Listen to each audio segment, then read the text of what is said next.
السلام عليكم ورحمة الله وبركاته. halkaan nagala socotaan waa A Square Ahmed Academy. casharkiina yahay weli noo sii socdo. Okay, example 10 A iyo B hore aan ugu soo shaqeynay, C iyo D ayaan ku dareynaa. Waxaan leenahay markaa m minus n plus 2n plus 3m. Tusaale leedahay C solution aan dhaho. Okay, question number C waxay leedahay m minus n plus 2n plus 3m. Okay, hadeer waxay qoran tahay mn 2n, yani way isku dhex qasan tahay.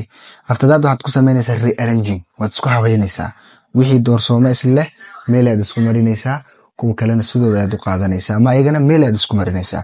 Tusaale m waxa iyo 3m way isleeyihiin. Waxaan leeyahay markaa m plus 3m. Minus tan iyada ma lahan. Minus tan n ta iskale. Hay plus kan 2n ta iskale. Plus kan kale 3m way. Okay, minus n plus 2n. Waxaan sameeyey labadan m ka isku meelan mariyey, labadan n ka ahana isku meelayaan mariyey. Haddaba m plus 3m markii mise noqonaysaa m plus 3m. m ta waxay u dhigan tahay hal m ay ka dhigan tahay. m plus 3m means 4m. Okay, minus n plus 2n. Firstly minus kiyo plus ka isku dhacayo waa minus, way kala jarmayaan markaa. n minus 2n. Yani laba hal ka jar oo kale way. 1n oo laga jaray 2n. Waxay noqonaysaa only 1n ayaa soo haraya oo tirada weyn calaamadeeda la qaadanaya oo ah n. Okay. Question number D. Look at it.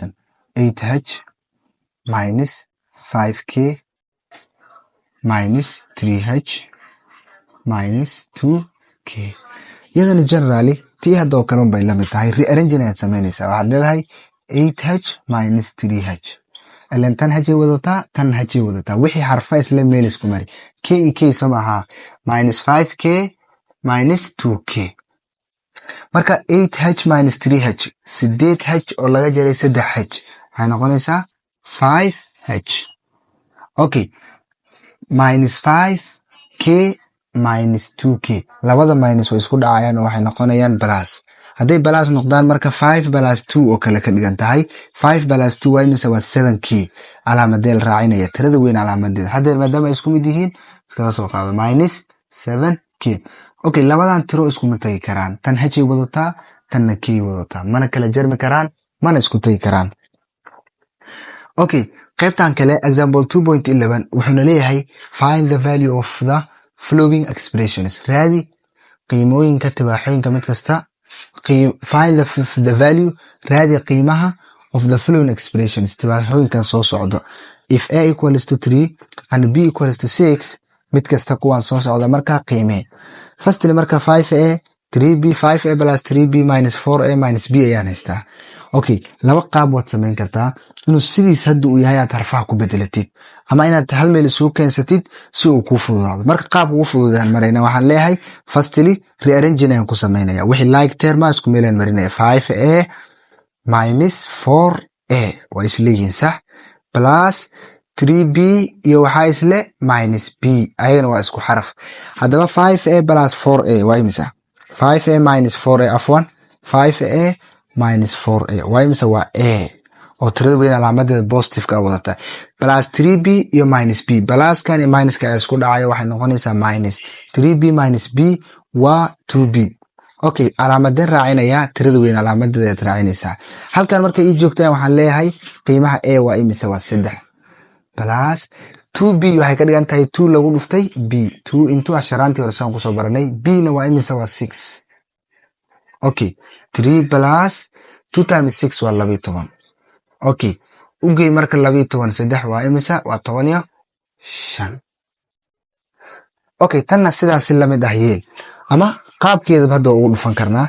In general marka si ay noogu fududaan yeelna waxaan leeyahay 2a oo laga jaray a. Firstly rearranging ayaan ku sameynay. 2a minus a plus 3 minus 1.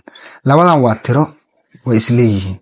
Labadanna xaraf a ay wataan way isleeyihiin. Isku meel mari marka 2a minus a waa imisa? waa a plus. Okay, plus iyo minus isku dhufo way kala jarmayaan marka. 3 minus 1 ay noqonaysaa. waa imisa? waa 2. Tirada weyn calaamadeeda qaado oo ah plus. 3 plus ay wadataa, halkana minus wata tirada weyn saddexda weyn calaamadeed waa plus hadaba a plus 2 qiimaha a marka waa imisa haystaa 3 ayaan haystaa qiimaha a waa imisa waa 3 plus 2 oo la mid ah 5 okay casharkeena maanta inta halkan ayuu noogu egyahay intaan dib ka kulmi doono. Assalaamu calaykum waraxmatullaahi wabarakaatuh.